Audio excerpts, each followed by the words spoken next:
प्रश्न है, निम्न मापों में सार्थक अंकों की संख्या बताइए। सार्थक अंक वो अंक जो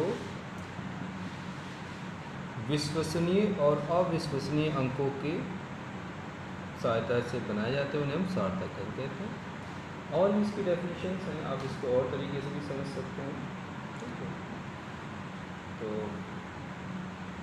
इन मापों में सार्थक अंकों का हमें बताना है। ठीक है, तो पहला प्रश्न है इसमें 241 मीटर पर सेकेंड। ठीक है, तो हमें ये बताना है कि इसमें सार्थक अंक कितने हैं। तो बहुत सिंपल है।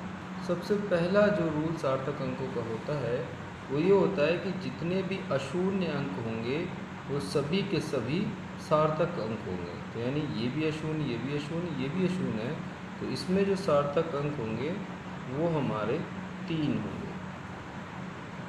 3 सार्थक अंक।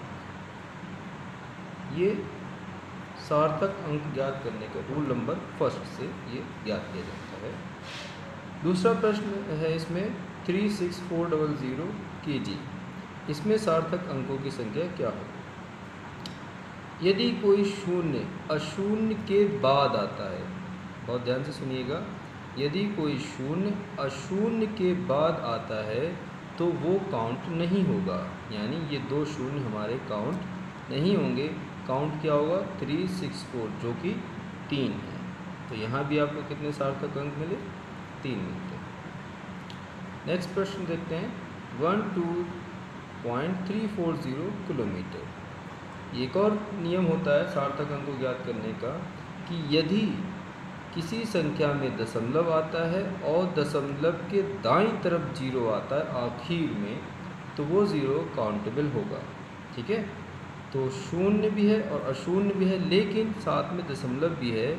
इस दशमलव की स्थिति में दशमलव के जो दाईं तरफ अंक होगा शून्य, उसे काउंट किया जाएगा। तो इस प्रश्न में कुल सार्थक अंक कितने मिलेंगे आपको? 5। ठीक है, नेक्स्ट प्रश्न की तरफ चलते हैं। 1.013 × 10⁵ पास्कल। ठीक, अब देखिए एक सार्थक अंक का रूल ये होता है, अगर किसी संख्या में कोई पावर का अंक आता है तो वो अंक सार्थक अंक नहीं होगा। ठीक, तो ये चीज़ तो सार्थक अंक में नहीं काउंट होगी। अब ये संख्या बची हुई है, इसको देखते हैं। अब देखिए यहाँ पे शून्य भी आया हुआ है और अशून्य अंक भी है, लेकिन ये शून्य अशून्यों के बीच में आया हुआ है। यानी देखेंगे इधर से 1 है, इधर से 3 है, यानी इन अंकों के बीच में एक शून्य है, तो ये शून्य हमारा काउंट होगा। कुल कितने हो जाएंगे? 1 2 3 4, यानी इसमें कितने सार्थक अंक बनेंगे? 4 सार्थक अंक बनेंगे। नेक्स्ट है कि 6500 किलोमीटर। अब ये भी वही रिपीट हो रहा कि अगर कोई अशून्य के बाद में शून्य आता है तो वो काउंटिंग नहीं किया जाएगा। तो यहाँ पे कितने सार्थक अंक मिलेंगे? 2। अब एक और रूल है कि यदि कोई संख्या 1 से छोटी है, जैसा कि आप देख रहे होंगे कि ये संख्या 1 से छोटी है क्योंकि दशमलव पहले आ गया है। अब रूल ये कहता है कि दशमलव के जस्ट बाद में अगर 0 आता है तो वो काउंटेबल नहीं होगा। ठीक है, बहुत ध्यान से सुनिएगा। यदि कोई संख्या 1 से छोटी है और दशमलव के जस्ट बाद 0 आता है तो वो काउंटेबल नहीं होगा, बाकी अशून्य अंक काउंटेबल होंगे। तो यहाँ पे आप देख रहे हैं 1 और 9 हमारा काउंटेबल है, तो कितना है टोटल? 2 यहाँ पे सार्थक अंक। नेक्स्ट में चलते हैं 4.600 × 10⁻³ ग्राम। मैंने आपको बताया था किसी भी संख्या के साथ में अगर कोई पावर आती है तो वो काउंटेबल नहीं की जाती है। अब बात चलते हैं इस संख्या पर। तो ये संख्या एक दशमलव के रूल को लगाती है कि अगर दशमलव के बाईं तरफ आखिर में 0 आते हैं तो वो काउंटेबल किए जाते हैं। तो ये आप पे कितने हो गए यहाँ पे सार्थक अंक? 4। ठीक है, इसी तरीके से हम देखते हैं फिर एक दशमलव का प्रश्न आता है। यदि संख्या 1 से छोटी है तो दशमलव से स्टार्ट होगी। तो आप देखिएगा संख्या दशमलव से स्टार्ट है और फिर कहा जाता है कि दशमलव के जस्ट बाद अगर 0 आते हैं तो वो काउंटेबल नहीं किए जाएंगे।